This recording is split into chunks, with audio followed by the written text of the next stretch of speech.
سعودی عرب کی food and drug authority نے بھارت اور 39 دیگر ممالک سے مرغے اور انڈوں کی درآمد پر مکمل پابندی عائد کر دی ہے، جبکہ 16 دیگر ممالک کے کچھ مخصوص صوبوں یا شہروں پر جزوی پابندیاں بھی لگائی گئی ہیں۔ یہ اقدام عوامی صحت کے تحفظ اور مملکت میں خوراک کی حفاظت کو یقینی بنانے کے لیے احتیاطی تدابیر کے طور پر کیا گیا ہے۔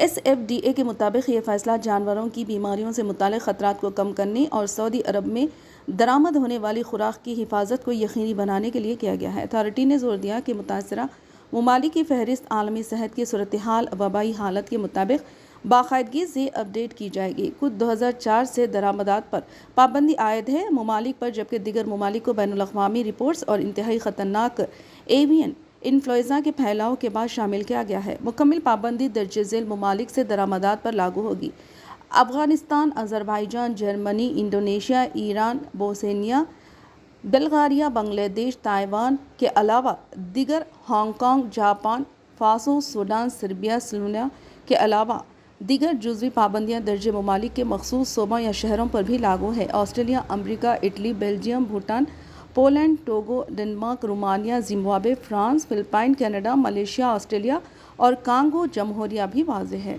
SFDA نے واضح کیا ہے کہ یہ عارضی اقدامات ان مرغی کے مصنوعات پر لاگو نہیں ہوں گی جو مناسب حرارت کے علاج سے گزری ہوں اور منظور شدہ صحت و حفاظت کے معیار پر پورا اترتی ہوں۔ حکام نے کہا ہے کہ عالمی بیماریوں کی صورتحال کی مسلسل نگرانی کے ذریعے درآمدات کی پالیسی میں مزید اپ ڈیٹس کی جاتی رہیں گی۔